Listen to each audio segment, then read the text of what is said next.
What's going on, everybody? How you doing? Happy Thursday. Welcome to another edition of Giants Collective.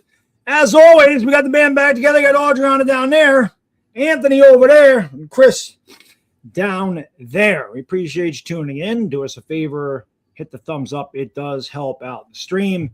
Subscribe if you haven't. We have a lot of Giants stuff to talk about this offseason. Stuff is already beginning to hit the fan here. You can check us out on TikTok and Instagram. You can check us out wherever you get your podcast, Spotify, Amazon, iHeart, and, of course, Apple. If you do listen to us on Apple, leave a 5-star review. That also helps us out big time. Big shout-out to the sponsors, Sleeper and SeatGeek, as always. And this portion of Giants Collective is brought to you by our friends at SeatGeek. And just because football season's over doesn't mean there's not a lot of tickets to be had for all kinds of different sporting events, concerts, whatever else you're looking for. Great gift ideas, ways to get out of the house. Check out SeatGeek. Click the link in the description. Enter the promo code Giants Collective 10 to get 10% off your tickets at SeatGeek. Well, John Harbaugh was officially announced at a press conference on Tuesday, and he wasted no time shaking shit up over here. We have a new sheriff in town. Harbaugh is here, and he's made some moves, and he made a big move today, and it's one that I'm sure a lot of Giants fans are happy about. Kevin Abrams has been jettisoned from his position as VP of football operations or whatever the hell he was, our capologist. A lot of people were worried he was going to be a GM at one point for this team. We ain't got to worry about that anymore. Adriana, not to mention, we also changed titles for Ronnie Barnes, our head athletic trainer, who's been there since the 70s, I guess, been there a long time. And we know the Giants have suffered major injuries, and John Harbaugh upgraded the facilities, wanted to get a new cafeteria, new weight room. There's a lot of stuff going on. Adriana, what is your thoughts about all the changes he's made already? Because these aren't small changes. I love it. I'm mostly surprised. Like, I knew the changes were going to be coming because this was the whole thing with the process, with the contract. And, Chris Maris said it took until Saturday for his brother to really say that I'm ready for change and I'm ready to give in. And then the contract was all set. So I knew it was coming. I just didn't starting with Kevin Abrams is starting with a bang, like an explosion. I was just like, oh my God, I did not see this coming. I give John Harbaugh a hell of a lot of credit. And I give John Mara a lot of credit because I know that this is not easy for him. And the fact that he was willing to be like, even as I go through this cancer treatment, I'm going to let this guy just upend my organization and kick people out who've been here for almost 30 years. I think that takes a lot, and I give him a lot of credit. And I'm glad that he came around and said, obviously what we're doing is not working. The fact that he trusted John Harbaugh in his 18 years of experience and everything that he did with the Ravens to do it, I think it says a lot. I think it should be a big wake up to the people in the organization that John Harbaugh is coming in and he's not fucking around. So if you've been struggling or whatever, you've been having issues the last couple of years, you better figure it out ASAP or you're also getting launched. So I didn't see it coming. I never would have expected that Kevin Abrams would have been the first. Ronnie Barnes is beloved. I mean, the stories I've seen today that when Plaxico shot himself, he called Ronnie Barnes. He was at Wellington Mara's deathbed. Mara, they call him his 12th son. So he's very invested in the family and everything. And look, we've talked about this. I think it's fantastic that the Giants run the organization. They want everyone to feel like a family and feel secure, and loyalty is important. And that's great. But at the end of the day, your job as the owner of a football team is to win football games. And the loyalty and the family stuff is great. But when you're the bottom of the barrel of the NFL and the laughing stock for year after year after year, something's got to change. So I'm on board with the changes. Do what you got to do, John Harbaugh. Just keep Charlie Bullen and keep Carmen Brasillo. And other than that, everyone else can go for all I care. Anthony, what did you think about the shit? Obviously, I think is just like the first domino to fall here. What did you think about the shakeup today? I mean, I think it's a great change. Any change is good change at this point for the New York Giants because everything they've been doing for the last 10 years has not been working. So you have to change it up. And now they've got a guy who knows how to change and how to implement a program that can win football games. And that's John Harbaugh. So we knew that this was coming. Is it a little bit surprising that the first two names we heard were getting reshuffled or booted were Kevin Abrams and Ronnie Barnes? Sure, that's definitely surprising. But it's necessary. Again, this is a team that for the last 10 years has been dysfunctional, and their operation has gone stale. It's been completely outdated, and they needed to modernize, and they needed to get new blood into the front office, into those high decision-making rooms, and that's what's happening. So this is honestly like a blessing. I think this is great. I say thanks to Kevin Abrams, thanks to Ronnie Barnes, all your great service, 30 years of service. Sure, not so great over the last 10 years of this team, but even still, it's always time for change at some point. All good things got to come to an end. I'm sure Abrams and Barnes absolutely realize that themselves. And so now they're going to go into a new direction. And this is what we wanted. We wanted a program builder. Now we got to let the guy build his program. Chris, what did you think about the shakeup today? Yeah, I don't have much to add to what they both said. Like Anthony just said, he's a program builder, and we wanted a guy that was going to come in here and do it his way. And obviously we know now as fans what the holdup was. A lot of people were speculating that it may have had something to do with Joe Schoen. No, it seems like it had a lot to do with the overall inner workings of the way that the Giants have done things, over the last 10, 15, 20 years. And, well, since he's been with the Baltimore Ravens, they've been arguably one of the 2 or 3 most successful teams in the league in terms of the way that they've drafted, the way that they've been able to, bring players along. And that's why we wanted Harbaugh here to begin with. So I think it just goes to show how much power he has on this team. He reports directly to the owner. He doesn't report to Joe Schoen. So he's going to have as much say, probably the most say, even more say than what Joe Schoen's going to have on this team. As far as Barnes goes, I don't know a whole lot about it. All I know is the New York Giants have been among, if not the most injured team over the last 6, 7, 8 years, whatever it's been. And I'm sure it doesn't all fall on the medical staff. I'm sure it doesn't all fall on Barnes, but some of it may. And I'm all for the New York Giants trying to make changes because things have not been going well. I think you could point to the turf. I think you could point to the fact that this team has been pitiful. And when you have bad teams late in the season, if you're a little bit dinged up, you may not play. So that probably contributes to the poor injury stats. But Barnes, being that he oversaw all of it and the Giants have been as injured as almost anybody in the league, I'm all for making a change and trying to shake things up. It's something that was long overdue. The way I look at it is this. Whether this works or not, it's a change. We sit here and always talk about the definition of insanity is doing the same thing over and over and again and expecting different results. I mean, we as Giants fans, and not just this panel, but I see it on Twitter, I see it on YouTube, Instagram, that Giants fans have constantly bitched and moaned about the front office and said, we got to start shaking things up here. A lot of people didn't think Kevin Abrams did a good job. A lot of people don't think that Tim McDonald does a good job. And I wonder if he's the next guy to go. You take a look at when Tim McDonald got here. Right after 2012, and how bad have the Giants been since that point? And I just wonder, now granted, he's family, so who the hell knows exactly how that's going to work. I don't know that he'll get away with that, but I do like that he's coming in here and shaking things up. And again, this is what happens when you're a bad team. If the Giants had been a good team, the majority of the time here in the last 10 years, they had a couple down seasons, this probably wouldn't happen. But I mean, you really need to make changes from the top down to the bottom. They say a fish rots from the head down. That's kind of what the Giants have been doing for years. I like that. My favorite thing about this is John Mara finally is just, go ahead, man. Just do whatever you think is best. And he's given Harbaugh a lot of power. And then I heard today that, they're talking about Joe Schoen will get an extension right around or just after the draft. And I got no problem with this at this point. John Harbaugh is here.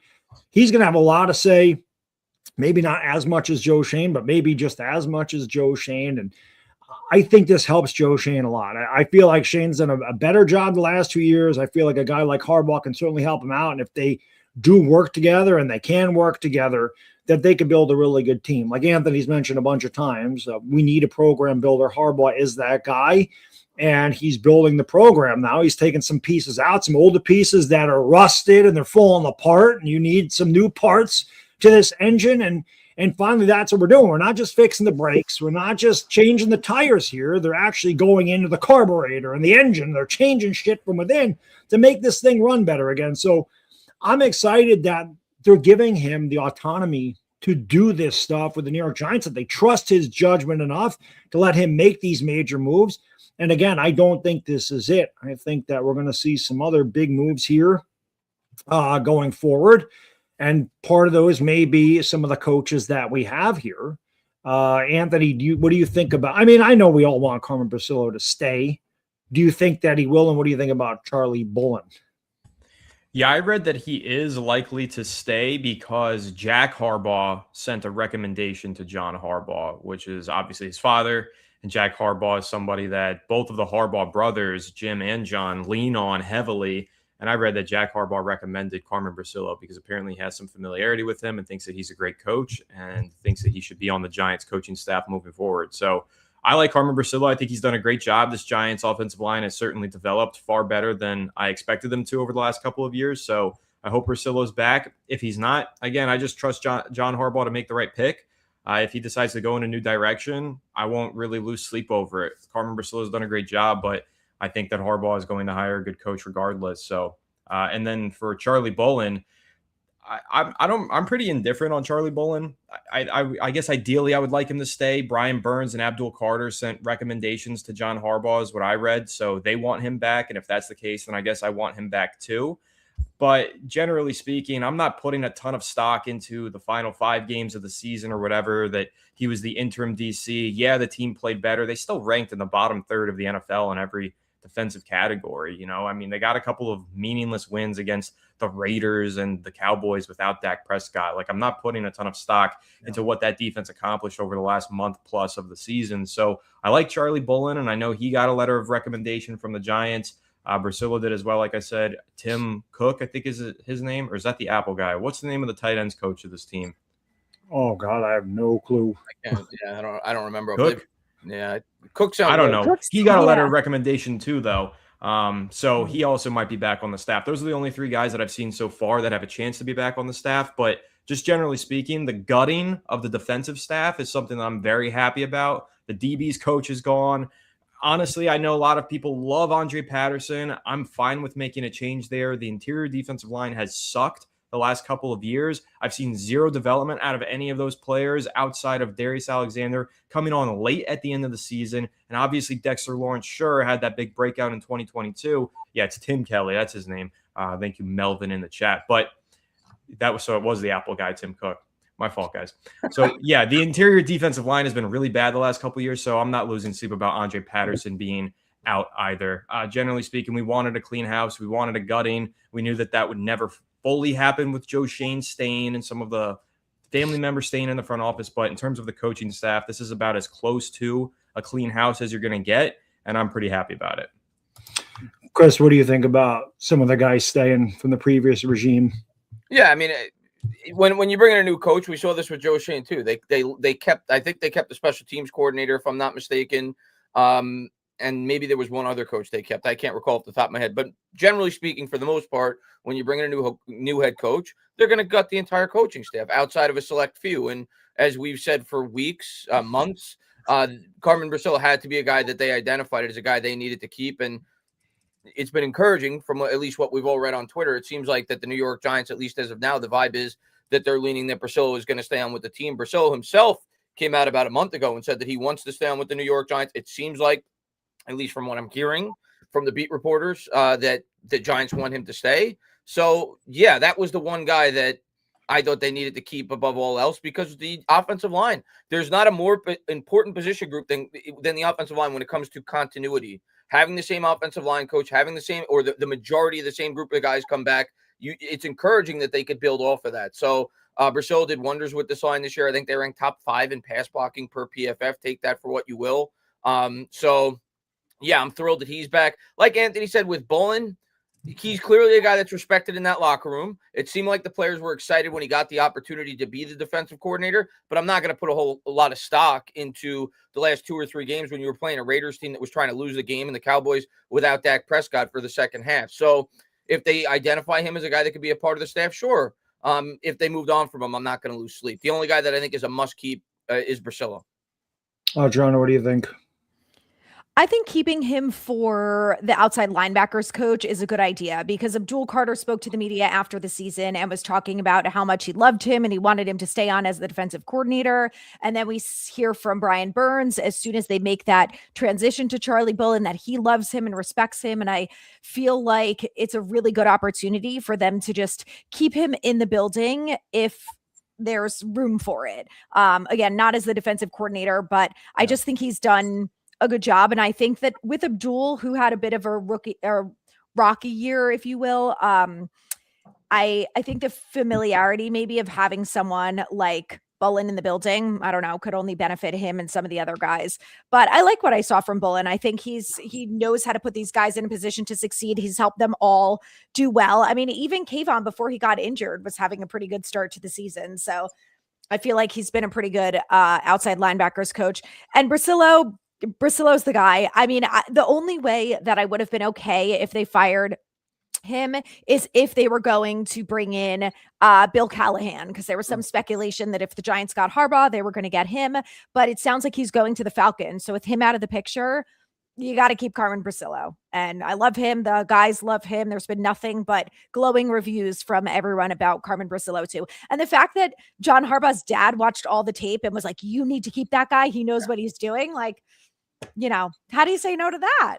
Yeah. Yeah. I don't think there's any question. This Giants offensive line is the best it's been in recent memory. I mean, I don't remember the last time we watched football games and said, wow, the line's actually not bad. Wow, this line actually is good. And again, while the yards per carry weren't like extravagant or like they weren't, astronomical, the Giants, I believe, were third in the league in rushing yards and third in the league in rushing touchdowns. So they obviously could run the ball well.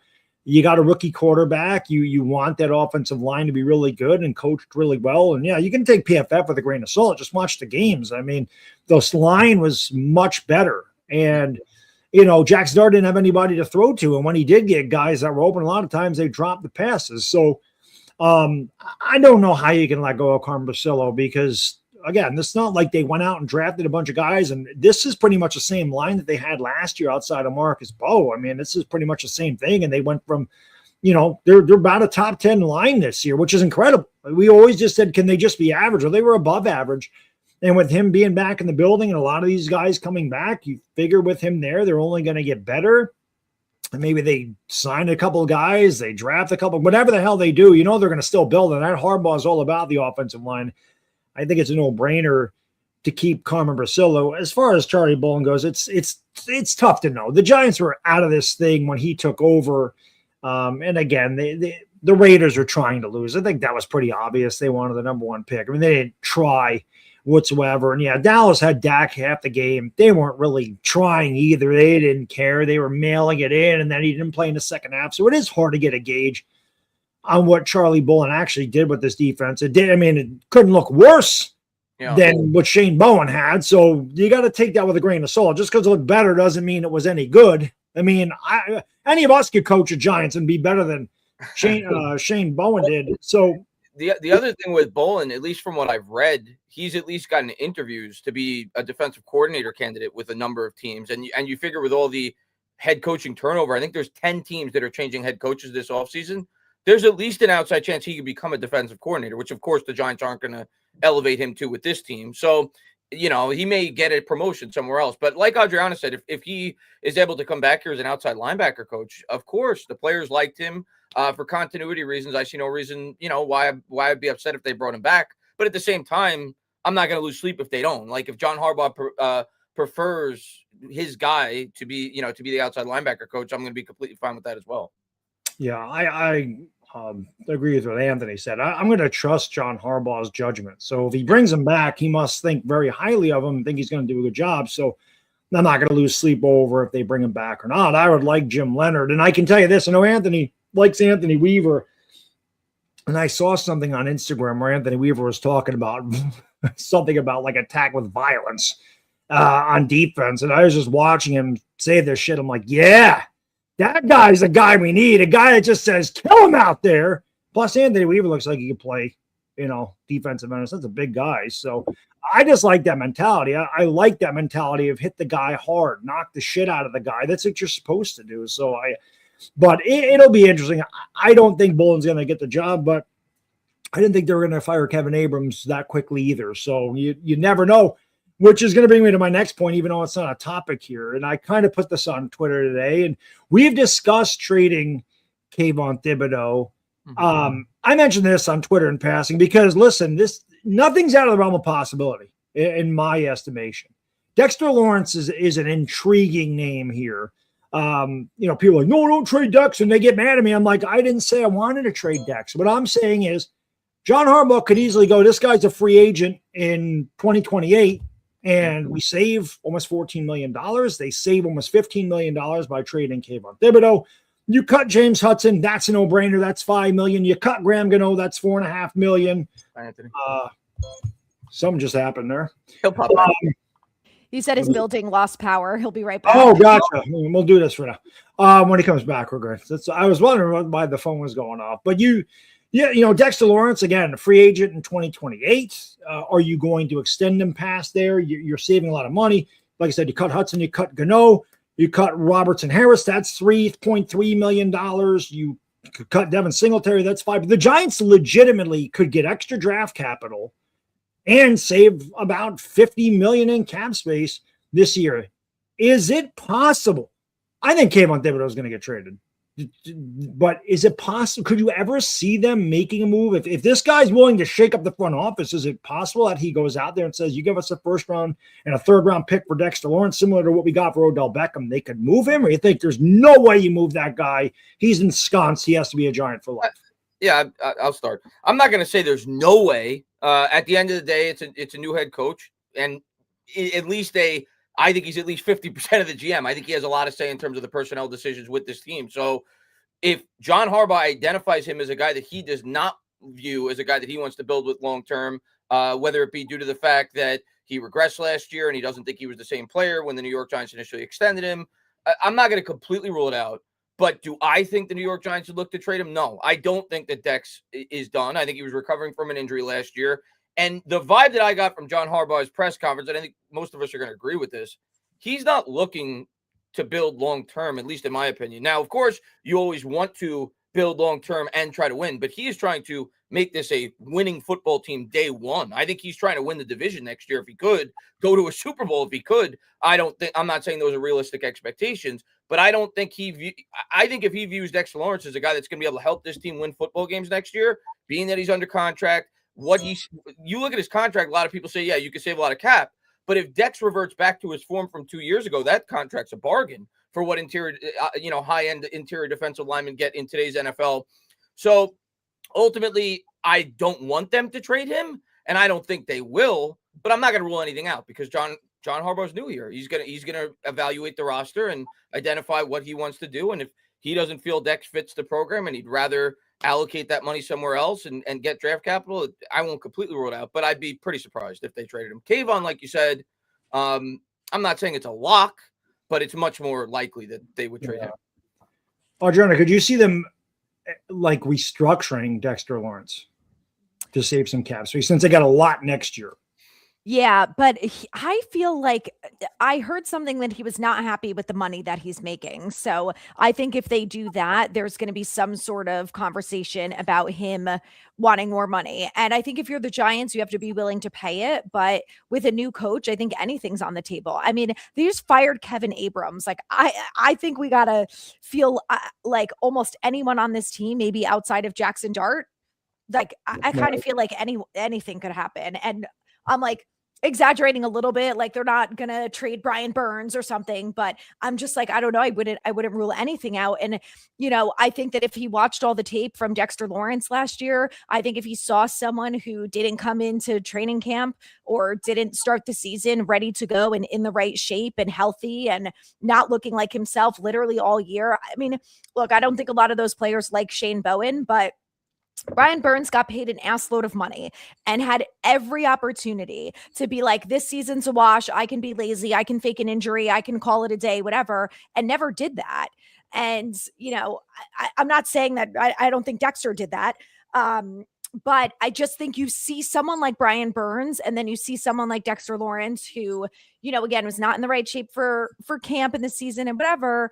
And I think you just have to wonder, and if you watch all the press conferences, he's just, lackadaisical, shrugging his shoulders, doesn't seem upset about the losing, which again, I know he's seen nothing basically but losing since he's been here. But Brian Burns came from the Panthers and was sobbing at his locker after the Broncos game. Mm-hmm. He also came from a losing team and has been in the league, longer or around the same as Dexter Lawrence, and has also dealt with a shitload of losing. So I think that if Dexter doesn't doesn't come in on day one or meet with John Harbaugh and have the attitude of, I'm excited. We got new ownership. I'm ready to, or new coach. Like, I'm ready to turn this thing around. I'm pumped for this season. Like, let's go. Seems like he's fully invested in it. I wouldn't be surprised if they trade him. And like Harbaugh said, if you don't love football, you're not going to be here. And Brian Burns fucking loves football. Like, he's not taking any plays off. And again, I don't think Dexter was taking plays off. I just think he doesn't have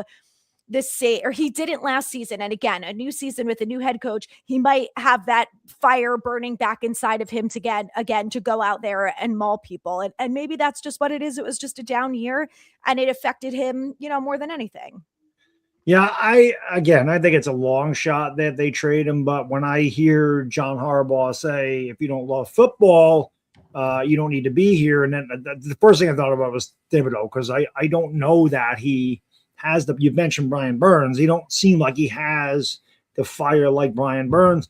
And Dexter Lawrence, to me, maybe, he had a kid. Maybe his mind was somewhere else, which is completely understandable. I know what that's like. It's, it's an amazing thing. So maybe his mind wasn't totally on football. Maybe he was battling an injury, wasn't completely healthy. He did seem out of shape to me this year. And his heart didn't seem like it was in it. For him to have no sacks this year, and that's crazy.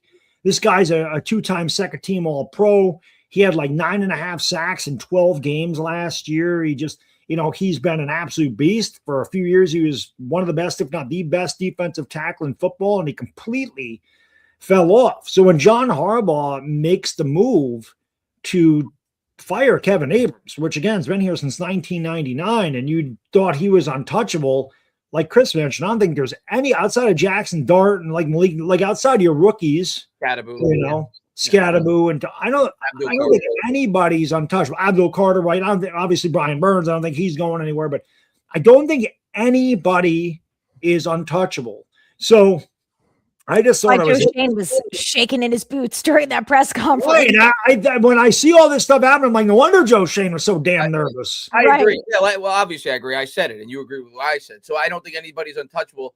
I'm also of a firm belief, though, that if you were to trade Dex now, I think you're trading him at his lowest point. Yeah. And I don't like trading players at their lowest point. You don't get the value that you deserve. Like if Dex goes out there and he has 5 sacks in the first 7 or 8 games and you identify him as a player that you want to trade, well, at that point, you may be able to get more for him. I don't think they should trade him at all, but if they are potentially looking to trade him, I wouldn't trade him before the year started because his value is as low as it could potentially be right now. Yeah, I guess it would depend. But again, I think that's an absolute long shot. But it's just something, like I said, he's only under contract for 2 more years. He's going to be 29. He had the worst year of his career. And again, he just didn't seem like he was in it. But maybe losing did get to him. Maybe he just is sick and tired of it. Maybe a guy like John Harbaugh, a new defensive coordinator and some wins, fires him back up. Lord knows he's a great player. And we when he was at his best, like I said, dominant.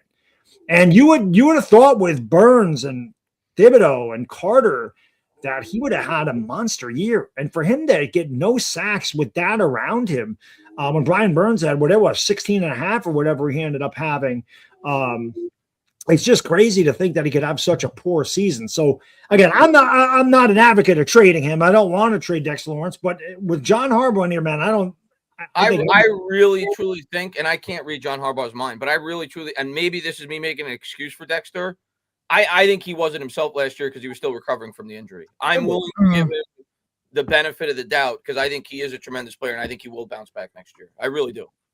All right. Well, I think a good defensive coordinator too, because in 2024, which again, I don't know what was going through Shane Bowen's mind. I really would love to know.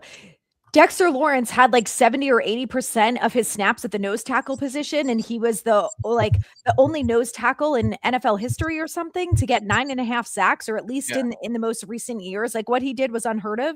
And then this year, he's barely playing the nose tackle at all and has an awful year. So I don't know if that was part of it at all. But again, and this, like I talked about this on my podcast today, that I'm so upset at Dable and Shane Bowen that I feel like they just really ruined the first half of Abdul Carter's rookie season. Like he got nominated for Defensive Rookie of the Year, but he's not going to get it because he doesn't have the sacks, which are, the shiny star on the billboard. And I feel like that's bullshit. And I just feel like it's Shane Bowen and Dable's fault. Because if they just got their shit together and hired a different defensive coordinator, maybe everything would have been different.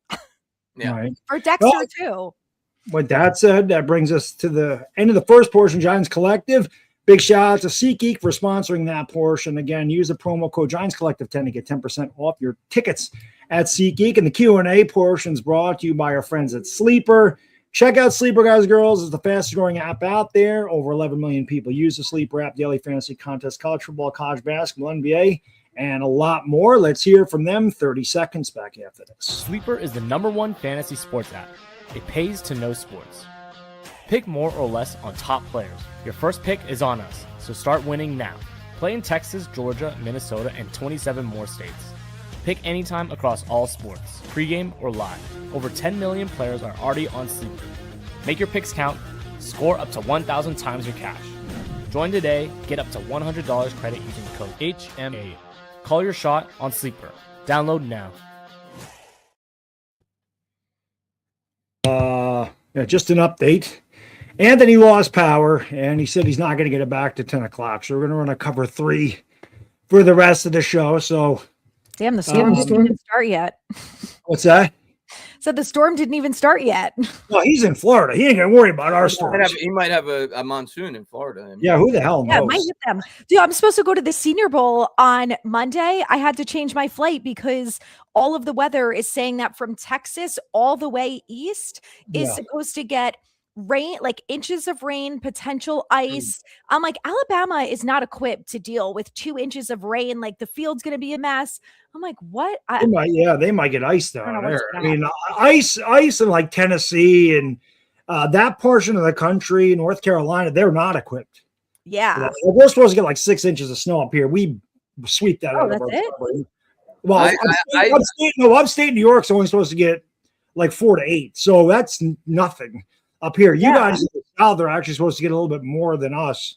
Like I said, we sweep that out of our driveway. But yeah, down south, everything shuts down. They don't have the salt trucks and the plows and everything. They're not equipped to handle that. We are. So that's what I'm worried about. I'm like, I thought about flying in earlier, like Saturday or Sunday. And then I'm like, we're supposed to get like a foot of snow, if not more, starting early Sunday morning. And it's going to go into Monday.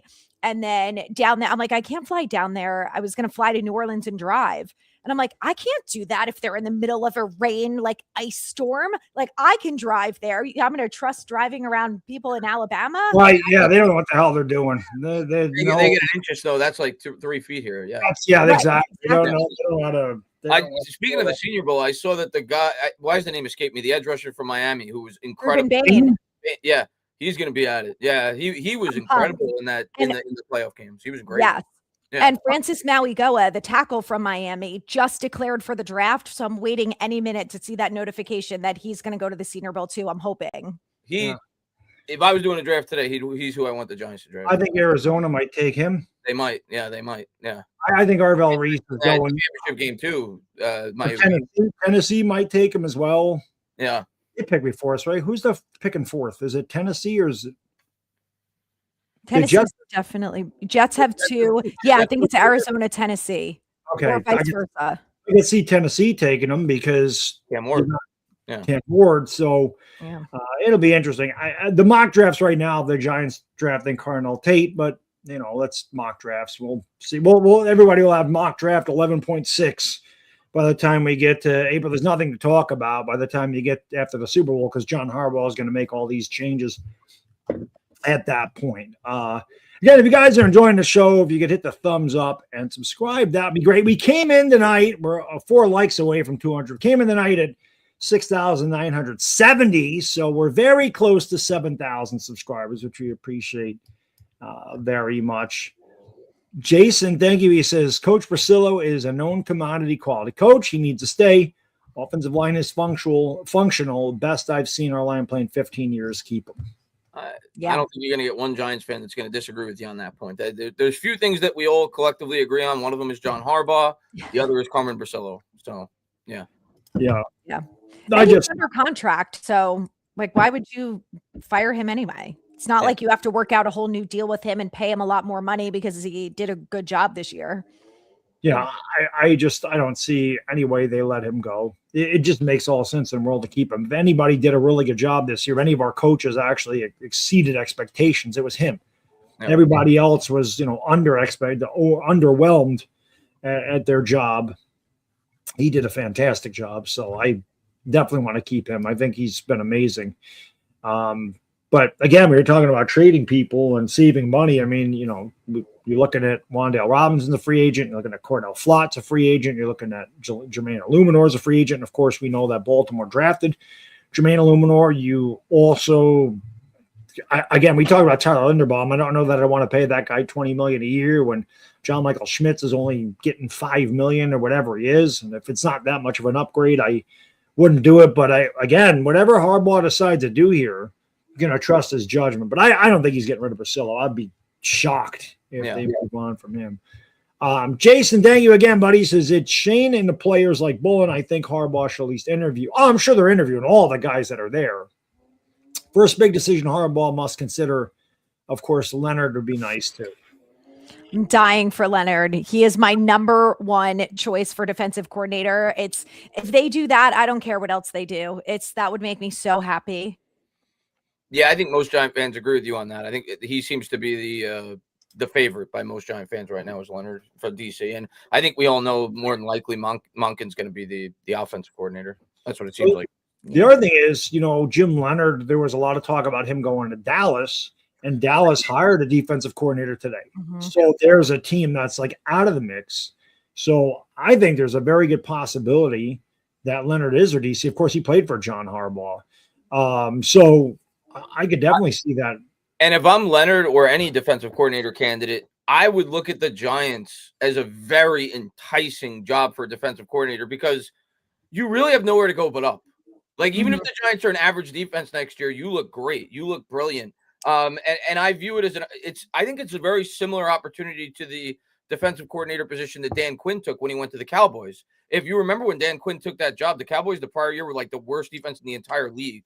And then they drafted Micah Parsons, which we frequently compare to Abdul Carter. And he had that offense in one of the top 5-6 units in the league, and he got a head coaching job shortly thereafter. So if I was a DC, I'd be viewing that Giants defense coordinator position with Harbaugh, who you would figure is going to improve the overall roster, as a really attractive job because expectations are really low based off the way that they've performed in recent years. Yeah, and you look at the talent. I mean, the Giants have a shitload of talent on that side of the football. They just didn't live up to expectations. A lot of it had to do with just poor tackling and poor angles, and that's all coachable stuff. I think that's easy to clean up, but like Harbaugh said in his press conference, man, just don't assume that somebody's just going to make the tackle and you could on the play. You got to play, until the whistle blows. And again, like I said, there was, I don't know if it was on Instagram, wherever the hell I saw where he was talking to players. I said, these guys better pack a freaking lunch because this guy's not fucking around. This guy's going to tell you, you better work hard, man. You want to win. You better love football. I want to see some passion out there. I don't want to see you going through the motions. I don't want to see lackluster, half-ass effort. I want to see 100% effort. And that's the thing. Like, I don't know what he thinks of these players because, again, none of these guys are his, man. And again, we mentioned Dexter Lawrence. That's not Joe Shane's. Kayvon Thibodeau is, but if you're not going to extend Thibodeau, you got to trade him. I don't know what the hell you're waiting for. He's a free agent at the end of this year. So you're either giving him money or you're not. So if you can get a third-round pick for him and save $15 million, you might as well do it. Because if he's not a part of the future, why are you keeping him here? But again, I don't know. And it's like I said, it's going to be a very interesting. And Kayvon is going to get every penny he can. I don't think and rightfully so. I'm not knocking him for it, but I feel he doesn't feel like the type of guy that's going to go to the Giants. Oh, I want to stay here for $3 million less. No, if Kayvon has a good year, the Giants are going to have to pay a lot of money to keep him. So, like you said, Bad Dog, they have to make that decision right now. Is he a guy that we're willing to give $30 million a year? Because that's what a good edge rusher gets. If he has a good year next year, he's going to command that on the open market. So I agree with you. I mean, I suppose you could argue I don't know what their offseason plan is in 2027, but you have to assume they're going to continue to be aggressive with Dart on the rookie salary. But if they think they're not going to spend a whole lot in free agency, you may be able to get a third-round comp pick for Kayvon if he were to leave. So maybe you don't need to trade him, but you can't predict that, as we've seen several off seasons. If you go out and you spend a lot on an incoming free agent, it could offset the loss of a guy like a Kayvon Thibodeau. So I agree with you. If you could get a good trade package for Kayvon and you don't think you're going to keep him long term, yeah, I think you should probably make that move. Right. And you, like I said, you're saving $14.7 million. I mean, that's, that's quite a bit. So you can put that, you can allocate that somewhere else. You can put that towards Cordell Flott if you want to do, or Wan'Dale Robinson or Jermaine Illuminor or somebody, another free agent that you want to bring in here. So again, I just feel like he's expendable because you look at what Abdul Carter did when Thibodeau was hurt, and he was an absolute beast the last month of the season. So, I hate getting rid of depth pieces. I do think Kayvon is talented, but he's so hit or miss. Like he reminds me of Ruben Randall, man, just on the defensive side of the ball. Ruben Randall would have a game where he'd have 7 catches for 123 yards and 2 touchdowns, and you're like, yes, this is the guy we drafted in the second round. This is the guy, and then you wouldn't know he played for the next 3 weeks. Kevin will have these games where he's unstoppable, and then is he on the field? That's the thing that's so why I'm not in a rush to trade him, because he does like you said, you see the elite capabilities. Yeah. There's not a lot of players that could win you a football game by themselves on the defensive end. He's done that. Yeah. He did it against Washington the year we went to the playoffs. He won that game for us. Yeah, so he has elite capabilities, but whether it be due to injuries or whether it just be due to inconsistent play, he hasn't reached the level where, if I was a general manager, at least right now, where I would feel comfortable giving him, a $30 million a year contract, which is, if he has a good year, that's at least probably what he's going to command. That's the tough thing. Yeah. If he still had 2 years left after this year, no, you're not trading him. But because everybody got mad when they let Saquon Barkley walk, right? Why did you not get anything for Saquon? How could you not trade? So are you going to go down that same path and just let him play out the year and then say, you know what, he wasn't really good, we're just going to let him walk? And people are going to be like, how did you not get any trade value for him? I don't know, man. John Harbaugh, everything's up in the air. So you don't know. You just don't know. And yeah, I heard that he's come full circle. I never watched football. First game I watched was, the Niners and Ravens Super Bowl. That's nice, but that, it's a business. So it's going to be interesting. It's going to be a fun offseason. Like I said, Giants Collective will be here all offseason covering all this crazy stuff that's going on. Zach Attack, thank you. He says, we've been dreaming of front office changes for years. Yeah. Yep. And we got a guy that ain't afraid. Like I said, he ain't afraid to shake shit up. This guy is coming in, guns blazing. He don't care. He's got no loyalty to these guys. If he feels like they could do better at a certain position in the front office or in the coaching staff, he's going to make it. And again, I trust his judgment. You're not a head coach in this league for 18 years. If you're not doing a good job.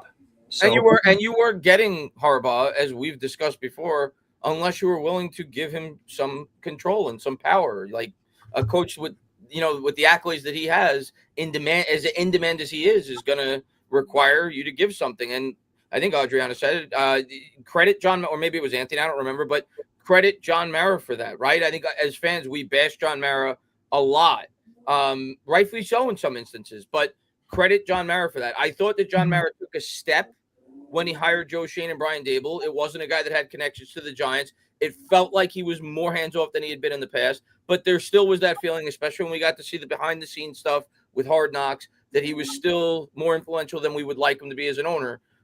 Credit John Mara for saying, listen, I'm going to give you even more control than I've given to anybody in the past to try to get this thing right. It kind of feels, not that I'm comparing the two, Bad Dog, but and I wasn't alive for it, but it kind of feels like when the Giants were forced to give control to George Young, and he got the Giants, back on track to where they needed to be. And I think it's a good thing that John Mara was willing to do that. Agreed. That was the big shakeup. Now, I was alive, but I was too young.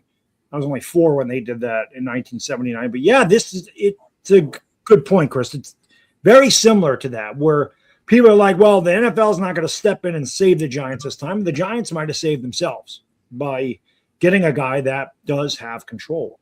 And again, I was one of the last people to jump off the Shane train, but they call me crazy. I've been called worse, especially on Twitter. God knows. It's my own doing. But I'm excited for what Joe Shane. I feel like Joe Shane and John Harbaugh can work really well together. I don't know, man. I just have a feeling that it's going to be good. And I'm not, at this point, I'm not too worried about Joe Shane because I think, all right, here's what I'll say. Pressure on him. I feel like less pressure on him is going to help him out.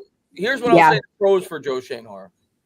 I think he's a guy that doesn't deviate from the plan. I think he's a guy that goes in, like, I think he's demonstrated that. Like, he goes in with a plan and he's willing to push forward. Plan doesn't always work, but he's not a guy that's constantly jumping around. The other thing that I think is a pro for Joe Shane is he has demonstrated multiple times in the past he's really good in terms of trade value. In terms of, like, he got good trade value for even though the trade didn't work out. The Darren Waller trade I thought was good value. The Brian Burns trade was great value. The trading up for Jackson Dart was great value. So Tony. I mean, the fact that they got anything for Tony is a miracle. Yeah. So I think good traits to Shane, and I think his weakest point to this point at least has been player evaluation when it comes to the draft. Well, now he's seceding some of that power to Harbaugh. So I think it's a marriage that could work. Yeah. I'm excited to see what they do. Yeah. With that, man, I said it before they hired Harbaugh. No matter what the hell they do, they could bring in Myles Garrett and Justin Jefferson. I'm picking them to win 3 games. And then Harbaugh comes in here and does all this shit. And I'm like, you sons of bitches. You're going to make me think that they're going to turn it around. You got me again. You get me every year. Yeah. Yep. Did you see that after they hired Harbaugh, the line went up from 6.5 wins, or it might have been 4.5 wins to 8.5? Yeah. Crazy. Yeah. Damn. I mean, if you took him before he was hired, you're feeling pretty damn good about that bet. Yeah.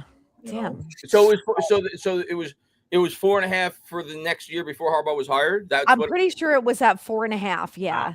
Wow. That's a big jump. Sad. Well, I think that's because when Harbaugh got hired, everybody threw money on the Giants. I'm sure. I think he's a 4-win addition to this team. Like, I think if you put him on this year's roster, they probably win 4 more games. So that makes sense.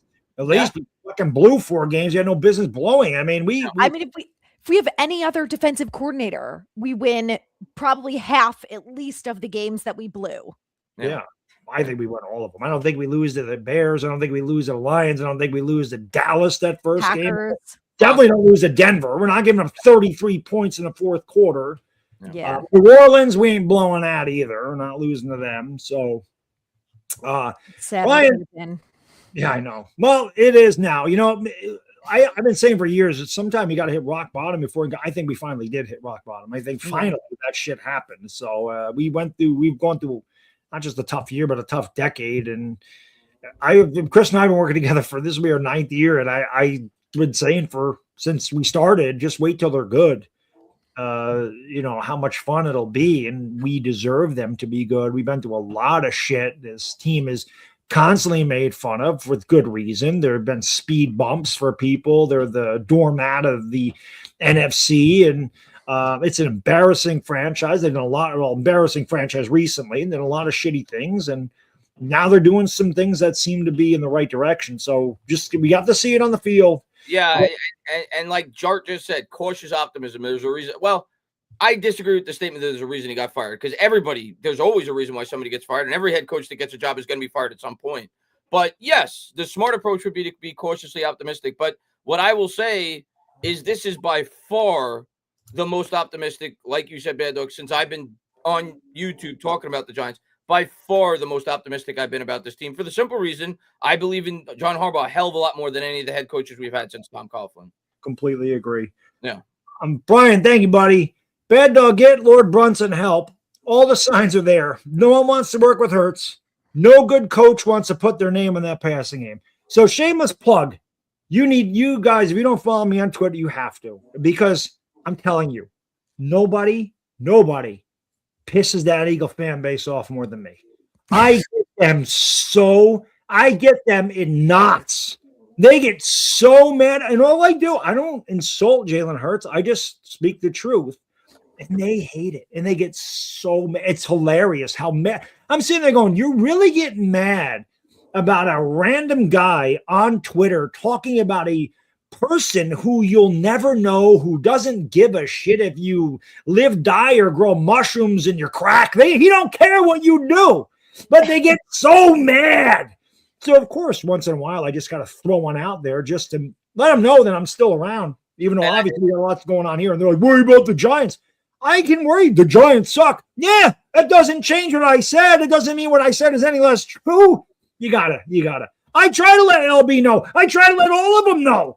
They don't want to listen. And I think what he's referring to is the fact that Mike McDaniel chose the Dable. And Dable chose, if he doesn't get the Bills head coaching job, chose the Titans over the Eagles job, which that's telling because I think with McDaniel, you could just kind of like write that off and you could be like, listen, Jim Harbaugh is an incredible coach. Justin Herbert, we could all agree, even though I think he's somewhat is really talented. They got a great offensive line in place.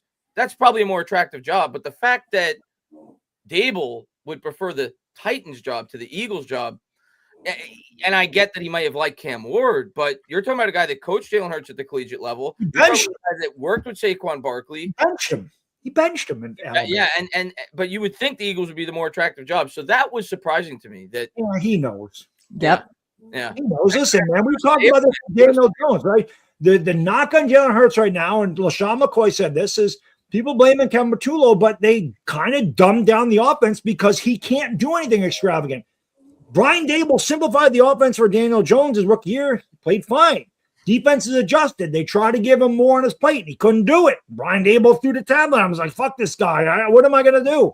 So that's kind of what's going on there. They just have a much better team than Daniel Jones did, but they don't want to listen, man. You can't call the guy middle of the road because they think you're saying he's trash. Well, he beat Mahomes. Really? I didn't know that he played against Mahomes, right? I thought the defense played against Mahomes. I'm sure Jalen Hurts had 7 sacks in Mahomes. I'm sure he did everything. That's the problem with that fan base, man. If they win, it's all Jalen Hurts. And if they lose, it's everybody but him. And then they're like, oh, you guys all said Eli's elite. I'm like, I don't know one Giants fan that said Eli was elite.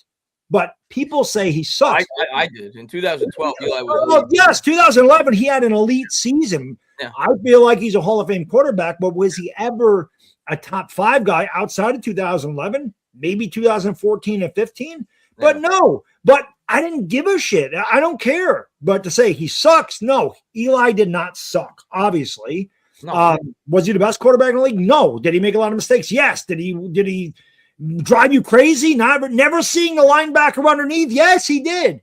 But he won. That's all I cared about. So that's what I'm saying. I like to get mad at him because these are the same people that say Eli was carried to the Super Bowl. Eli was carried. Even though he has the most passing yards in a single postseason in the history of the NFL, 9 touchdowns, and, drove the Giants down for the game-winning touchdown, destroyed Aaron Rodgers in Green Bay. They brought up, 37 in Green Bay? He went into San Fran against that impossible defense in the rain and the sloppy field, threw for 300 yards and 2 touchdowns. Yeah, he was carried. My ass. But it is what it is. But that's why you should follow me on Twitter because, like I said, they get pissed. They get mad. I can't do that anymore. Oh, yes, I can. They get in knots like that, man. It's great. I love it. But, Brian, I tried it. I try to help them out. They don't want to listen to me. They just tell me that I should go jump off a cliff. And that's some of the nicer things they say to me. Prentice, thank you so much. He says, why is the trade Thibs? All it takes is one injury to Burns or Carter. Can't we let him play out his 5th year, then tag him? Well, you're not going to tag him, Prentice, rather, because if you tag him, you can't move that around. The tag for an edge rusher is astronomical. Like, I don't know what the numbers are off the top of my head, but I think it's the 2nd highest tag position in a quarterback's like in excess of $40 million. A tag, like you said, Baddog, you can't move the money around, and it's going to be like $30+ million against the cap. I don't think they would elect to go that route. Right. I'm not against playing out the year with Thibs, though, as long as you ideally have, if you're not going to bring him back, you have a plan in place where you'd at least be able to get a compensation pick for him the way that we were able to for Xavier McKinney. I think we got a 3rd or 4th round comp pick for him. I'm not against it. I think you can never have enough edge rushers, but I think he's replaceable, especially if you believe you could draft well, right? Because you could still draft an edge rusher second, third, fourth round in this. Well, I don't think we have a third round pick if I'm not Well, if they trade Kayvon, they might get one. Yeah, exactly. You could draft a guy that you feel could fill that void, long term for the Giants. So I see both sides of it. Ideally, I would like to start the year with Kayvon, see how he does, and take it from there. He's not a guy that I'm rushing to trade. I still think he's a talented player, but I certainly get the argument why you would want to move on. If you're Harbaugh and you say, ultimately, I'm not going to give this guy $35 million a year, I get it. I think if the right trade came along, I would do it, but the right trade would have to come along. Yeah, I don't know, man. He's very intriguing. Like I said, the Dexter Lawrence thing, I was just, I don't know what the hell the word I'm looking at. That was kind of hypothetical with Dex. I don't think they'd ever trade him, honestly. But Kayvon is, again, you drafted Abdul Carter, you save $14.7 million. There's no dead cap on Kayvon this year. And if you could get extra draft capital, you don't have a third round pick and you could save $15 million and you feel that you can replace him. It makes sense. Because like I said, if you're not going to sign him, yeah, because listen, the Giants have a lot of cap space next year. And if they let him go and they sign a free agent, don't they lose the compensatory pick? And isn't that how well, it depends. If they were to spend, let's say he got $35 million, if they brought in and they combine it, if I'm not mistaken. If for example, if you let Kayvon go for $35 million a year on average, that's what they go by, and you bring in a guy for 20 and a guy for 15, it would offset the 35. Yeah. So you may end up losing that comp pick, or it may be, downgraded, like we saw with the Barkley comp pick we may have potentially gotten. We didn't end up getting it because we brought in Illuminor, we brought in Runyon. So yeah, it all depends on the offseason plan, whether or not you're gonna be able to get that comp pick. Why in Harbaugh we trust. That's right? Yeah. Andrew, thank you, man. He says Joe Shane saying Harbaugh makes the final call is just a piece of paper. Harbaugh's first day, he even fired the lunch ladies. How about them apples, Joe? Yeah, I mean, Joe. I think Joe's just trying to. The one I didn't get a chance to talk about the press conference because I wasn't on the Tuesday show. First off, Harbaugh was exactly what I expected him to be, like a true professional, like a guy that you get the sense is gonna. He knows how to run a roster. He knows how to run an organization. He's gonna come in, and if you don't fit the roles, he's gonna get rid of you. But the one thing that really stood out to me, and I saw other people talking about it on Twitter as well while I was watching it, Joe Shane looked like he was gonna piss his pants. Like I've never seen Joe Shane that nervous before. In a press conference, that was awkward to me, just the way that he reacted during that press conference. He seemed very nervous because he's probably like, we joked around and said he saw Pat Leonard and Pat Leonard, gave him hell. I would have liked to have seen John Harbaugh clothesline Pat Leonard to start the. And of course, my buddy Ryan Dumlevy also asked the question. Fucking these beat writers are so soft. They are so soft. You say anything to them, man, they can't handle it. They hate people like us without the education that they have. We don't have credentials. We don't have any of this shit. But I would hate us too if I were them. If I'm being honest. But our words hold just as much weight as theirs do, and they don't like that. But fuck it, that's the way of the world right now. So deal with it. But also they can go in the locker room and stuff. I'm like, we can't interview players, we can't talk to them. So, you guys have the advantage. So why would you come for us? Yeah, because they just don't like it. They don't like because you watch the game and we know the game. We've watched for years. We know this franchise inside and out. We know what we've seen. We give our opinion on what we want to get better, and they just don't like it, but because they got to share it. Before it was just exclusive. Some of them are good though, man. I mean, Patty's great. We worked with. We love Patty. I miss working with Patty. Patty's great. They're not all bad. No. So I think Art Stapleton's fine. I just think he gets a little sensitive. Sometimes he just gets a little bit too emotional about Twitter. I just. Let it go. Like I said, you should see some of this shit that's said to me. I actually laugh at it. I'm like, because I think to myself, I'm like, you're really that mad, like I said, over a random fucking guy that just tweeted something. You get that emotional over it. You need a hobby. Really. All you do is talk about Jalen Hurts. That's not true. It's just when I talk about Jalen Hurts, it bothers you. So if one of my tweets out of 10 is about Hurts, everything we do is about Jalen Hurts.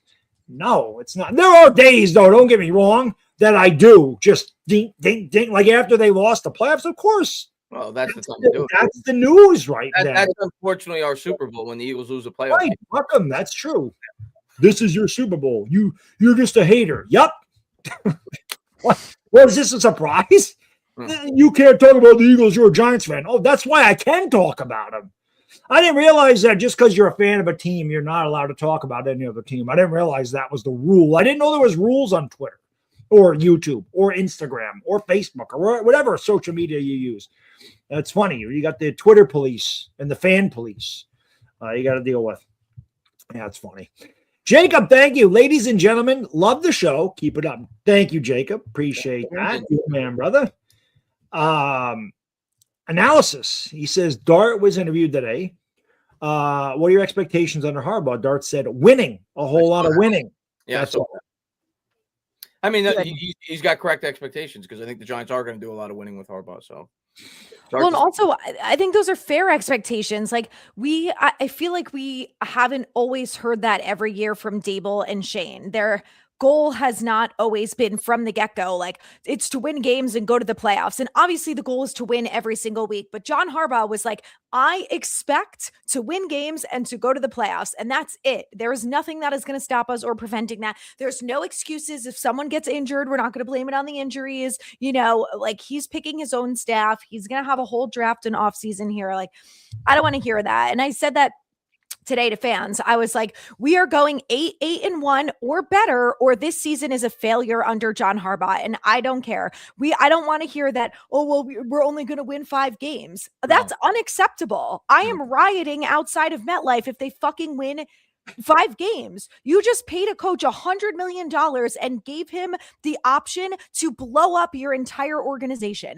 If we do not go 500 or better this year, there's a gigantic problem. Like I agree with you. I agree with you. Now, what I will say is if like Jackson Dart gets hurt week 2, our opinions change. But I agree. Outside of like a catastrophic injury to the quarterback position, there's no excuse. We got Jameis. That's true. This isn't like Daniel Jones, Drew Lock, and Jake Fromm. Right? Like we got Jameis. Which, by the way, that was one of my favorite moments about that press conference. Yes. How Harbaugh pointed out Jameis Winston during it just shows that he already is connecting with his players. Like he's been there before. He's a pro. How do you not love Jameis? How do you not? Yeah. It's impossible not to love Jameis Winston. He's the freaking best, man. And again, I wonder who they're going to bring in though as like their third string quarterback. Yeah. What's DeVito's contract? I would imagine DeVito's not coming back here. Didn't you hear him say that before we played the Pats, he wanted to blow us out? Really? I mean, why wouldn't he want to blow us out? And then he was inactive because he was the third string quarterback, and I just laughed. I was like, "This is what you get for saying that shit." I think DeVito's going to win a Super Bowl this year. Not that he's going to be the reason, but I think the Patriots are going to win the Super Bowl. Well, we'll see. They're going to beat Denver. I know that. Unfortunately, yeah, that was horrible. The Bo Nix injury. Yeah, I don't think I've ever seen that before. Like it was like the second to last play of the game, right? Yeah, it's crazy. Yeah, but it was weird. He seemed fine though. Wasn't that so weird? Like, was he limping after that? I mean, I only saw him from the neck up when he did the post. Yeah, I didn't even watch the kneel down. I was on my way home after the. It was probably adrenaline, right? Like after you win a big game like that, you're probably, and then. I mean, I remember Carson Wentz finished the game like with a torn ACL. He tore his ACL one play and he threw a touchdown the next. Yeah, I think it was against the Rams, and he was like, oh shit, he like played on the torn ACL, but then obviously he couldn't play anymore. So just taking a kneel down, I guess he could do that. But I didn't see what happened. I just heard it when I got home. Like, oh shit. If I recall, it was the play prior to the kneel down, right? When he did the run play to the left. I think I grabbed his ankle or something like that. But yeah. Well, I mean, Buffalo should have won that game anyway, but that's another story. The officiating in overtime was terrible. It was awful. But yeah, I actually liked, me personally, I liked the way they officiated that game up until the overtime. The overtime, correct. Like, So I gave the officials credit for that on Twitter prior to that last drive, because I'm not a fan of because I like to give credit where it's due. I think as fans, a lot of times we bash the officials, rightfully so. But I was like, I'm going to give them credit in this game because I love the way they've called this game. They haven't called whistles. They've let them play. Yep. And there's been, contact on each side. They haven't thrown a flag. And then on that overtime, Bad Dog, they just got flag happy. The first pass interference was not a pass interference. Yeah. And I thought the Bills receiver going down the right sideline was interfered with. The guy was grabbing a shoulder, his arm, and they didn't throw a flag. I also thought Brandon Cooks caught the football. That was not. I still think I get your perspective. I still think it was an interception. Well, I thought Devontae Adams had the same play against the Bears where he went to the ground and they ripped the ball out and they called it a catch. So again, the NFL's had a problem with what is a catch for God knows how many years. That's a gray area. They got to get rid of that push shit because they can't officiate it properly. It just they need something, and they got to give the officials a full-time job and give them whatever the hell it is. You got to get real officials in these playoff games. This shit can't happen in overtime. They can't decide the game like that. No. And listen, man, Buffalo's got no kick coming. They turned the ball over 5 times. That's on them. That's my thing. I agree with what you got to that point. At the end of the day, Josh Allen, you threw 4 picks. You have no leg to stand on. Right. So and the horrible fumble before the half. What the hell? I don't know what the hell that was. It's just here. And I'm the one of the biggest Josh Allen fans in the world. Yeah, that made no sense. Josh Allen played like shit. Terrible. He was terrible in that game. You can't win games when you have that many turnovers. And he missed a ton of throws too. All he had to do was hit. I think it was Dalton Kincaid or that's unacceptable. It was Knox. Knox. Yeah, he was wide open. I mean, he was walking into the end zone. He did the same thing at the end of the Eagles game when he overthrew. Yeah, he had a guy wide open on the 2-point conversion. He missed it. And I don't think, at least from the mainstream media, rightfully so, CJ Stroud got destroyed too because he played horrible. He fumbled 5 times a week before. Yeah, but I feel like it wasn't even. I feel like too many people gave Josh Allen a pass. Josh Allen, he choked like shit. It's because Josh Allen's an elite quarterback. Yeah, he is elite. He is. Yeah. You give him a pass, but listen, just because you're elite don't mean you can win. This is one thing the Eagle fans just don't seem to understand, man. I give Jalen Hurts credit for not fucking up, and sometimes that's what you need as a game manager. Don't lose the game for you. Be happy with that. Josh Allen, I love him, right? He's one of my favorite players. But this guy and Lamar Jackson's another one, right at the top of my list. One of the best quarterbacks in the league. I love those 2 guys. They're probably my favorite quarterbacks. Mahomes, I like winners, man. But these guys, when the chips are down and they need to make a play, they just don't. Some guys don't have that pedigree. Eli could have thrown 4 interceptions in a game, but if you needed a drive to win, you always felt like he was going to do it. You bring up Eli, and he lost the game, but Caleb Williams, you want to talk about a guy that gets off the mat. It doesn't faze him. It doesn't. That was the thing. The thing that was so, and I like CJ Stroud. I've always liked CJ Stroud, but the thing with Stroud that was so, disappointing to me when I was watching the game, it wasn't even the picks. It was how scared he got after the picks. All his throws were short, and you could tell it was affecting him. Caleb Williams, he's just like, screw it. I'm gonna go out there. I'm gonna do what I got to do. Caleb Williams is gonna be elite. That pass. I streamed that game. I lost my shit. That was just unbelievable, man. I got over the 40-yard line, and it was crazy. That was good. There's been a lot of good playoff games this year. Oh, been great. Well, that's one of the things that I like about Dart too. I think he has that same attitude.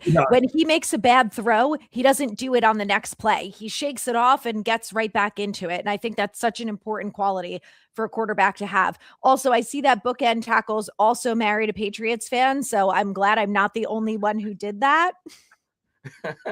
Which is why I need Patriots to lose, because my husband has become insufferable in the last couple weeks, and I'm like, fuck off.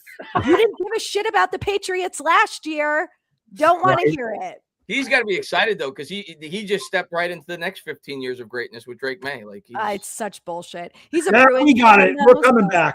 Well, just remind him about 2007. That'll shut him up. Yeah. Just do that to him. That's it. You always have that over him. Always. I What know. happened in 2007? Well, that was 20 years ago. I don't give a shit. That'll go down in history. Doesn't matter. It doesn't matter. Eli's your daddy. Remember that. And Brady was my favorite player. So, but I love watching Eli kick his ass. Of course. Oh, yeah. Nothing better. Also, did you see real quick on Brady that quote when someone asked him, like, do you think the NFL was scripted? And he was like, if I thought the NFL was scripted, do you think I wanted to lose to the Super Bowl to Eli Manning? Yes, I did see that. Whenever and don't never gets old. The playoff scripted thing, it's not scripted. I will agree that there are times where it's influenced due to gambling, whether it be players or officials. But whenever somebody brings up the scripted thing to me, I always say, could they have scripted the David Tyree catch? You can't script that. It's not scripted. Yeah, can you script the Santonio Holmes catch? Yeah, you can't script the next year. Can you? Yeah, come on, man. Do they script injuries too? Hey, tear your ACL on this play. Hey, Cam, how about your ankle bone comes out of its skin? Let's script that. Is that scripted? Ask Cam Scatterbull if it's scripted. Hey, did they throw that in the script? Is that kayfabe? Which for you wrestling fans, you know what the hell that means. That's the fake part. The kayfabe is, the acting or whatever, the scripted part. Was that kayfabe? Did your ankle really happen, or was that like makeup and shit? And were you blading yourself in the ground? What the fuck are we talking about here? Jacob, thank you. He says playoff Eli was elite. Check the stats. I don't even need to check the stats. Like, we know him by heart at this point. Playoff at the time, he had the most road playoff wins in the history of football. I think Flacco since surpassed it because he has the coach that has the most road playoff wins of all time. He was now the Giants head coach, John Harbaugh. But Eli was money, man, in the playoffs. There was nobody better. He was right up there. He was bad.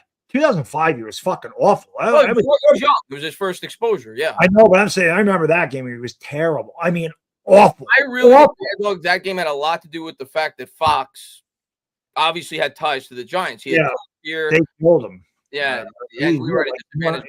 That was not a good game. But then once 2007 hit, man, he was money. 2007, 2000. He didn't play well in 2008 either. The Eagles always had his number. Of course, no Burris. That fucking killed us. That just screwed up everything. He would have been a dynasty had he not. I don't want to talk about that because we're going to get another dynasty.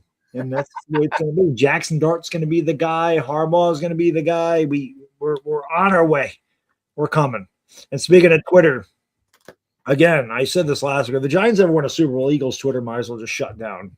they think I'm insufferable now. Holy shit! Can you imagine if the Giants win a Super Bowl? It's over for them. Jacob, thank you again, man. He says a new era has begun. You guys are going to get that fun now. Imagine that. How great will it be just to get back to relativity? I can't even explain. Like I started my pages in 2020 when Joe Judge was the coach and we were doing a quarterback sneak on 3rd and 8. So like since then it's been 1 year of above average, and then it's just been horrible ever since. That I can't even imagine how much fun it will be to go to games and cover this team when they're winning. Like I went to the Chargers and the Eagles game this year and I was like, this is the most fun I've had in years. And that Eagles game, like I was up till 3:00 in the morning afterwards because I was just like looking at everyone's content and I was like, oh, this is so fun. I don't want to go to bed. It was so fun. And then it just, was all downhill from there. And I just can't wait to get to that again. I went to the Niners game and that was fun for like 8 minutes. Yeah, it was fun. They got the opening drive touchdown and then it was. The tailgate was fun. That's when it ended. Yeah, as soon as we entered and then Theo got the touchdown on the first Giants drive and then it went right to shit. And, the Giants fans deserve good football. We have dealt with a lot of shit. We've dealt with a lot of shit talking and, like I said, people running us down with good reason. The Giants have been a pathetic franchise. They have been one of the worst outside of the Jets. They have been the worst. That's not good when you're in company with the Jets. So like Adriana said, I think if they win 5 or 6 games, it is a total failure. This year, John Harbaugh comes in with that message. We're going to the playoffs. I remember we had another coach saying we're going to the playoffs. We ended up going to the Super Bowl. His name was Jim Fossil. So I'm not saying we're going to the Super Bowl. There's there's no reason, I think, at this point to sell. Now they may fall short of the playoffs, like Adriana said. They may win 8 games. They win, but there's no reason not to go into next season thinking this team can. It's like very reasonable to think this team can make the playoffs. Yeah, easier schedule. You have look at this year, man. Look, all the quick turnarounds when you got good head coaches with young quarterbacks. Right. And we think of how many games we lost at the end. Yeah. That if we would have won, we might not have made the playoffs, but we would have been in discussion. Yeah. So, I mean, we had the hardest schedule in the NFL, and we were in almost every single game. If we have different coaching and those games end differently, it's a completely different season. So this year, with an easier schedule, with a better coach, which immediately is going to take us to the next level. Another draft, free agency. We're getting a few more pieces of talent in here. I'm not giving this team any more excuses. They do not deserve them. You got to start winning. I agree. It's without question. Like you said earlier, Adriana, they gave him $100 million and all this power to make these moves. Get the shit done. No excuse. And I don't think it's far fetched to think like. I think he's a coach that's comparable to a guy like Sean Payton. So why can't he do what Sean Payton did within a couple of years? They're on the doorstep of a Super Bowl. So I think he's a great coach. Baddog, since we've been doing this, Harbaugh's both Jim and John. I've drooled over them. I love them as coaches. It's a dream for me that he became a candidate for the Giants. So I have super high expectations for this team. Like I see no reason to think that the Giants within 3 years aren't going to be competing to win Super Bowls. I agree. And we all say you need the coach and the quarterback, and we have both of those things. And that's what the Patriots had to turn it around that quickly. The Bears. Like amongst these other teams, Jacksonville, same formula. Yep. So I'm ready to go. But we got a lot. This, just like I said, it's going to be very exciting offseason. A lot of moves to be made. We are done with this edition of Giants Collective. We appreciate you all tuning in. Again, if you haven't done so, like and subscribe. Close to 7,000 subscribers. We appreciate that. You can check us out on TikTok and Instagram. You can check us out wherever you get your podcasts, iHeartRadio, Spotify, Amazon, and, of course, Apple. If you listen to us on Apple, if you could leave a 5-star review, that also helps us out as well. Big shout-outs to the sponsors, as always, Sleeper and SeatGeek. Both the links are in the description to play some daily fantasy contests. Get 10% off your tickets at SeatGeek. Unfortunately, Anthony got knocked out of the stream because he has no power down there. So he was, if you're wondering where Anthony was, that's an apple. I know a lot of times you don't see the super chats under the gun. Just make sure you get that last one. Oh, got it. Yeah. Jacob, thank you. He says, guys, we are better than people think. I hope so, man, because I said that shit last year. Yeah. I actually have a video that says why we're not as bad as people think. Well, we were just as bad as people thought. So, yeah, I mean, to be fair, we don't know the roster yet. We haven't seen the offseason. We don't know what the Giants are going to do, but I just think common sense would tell you we're going to be a much better team for the simple reason Harbaugh's back here now, and Jackson Dart's going into year 2, which is traditionally when a quarterback takes the biggest jump.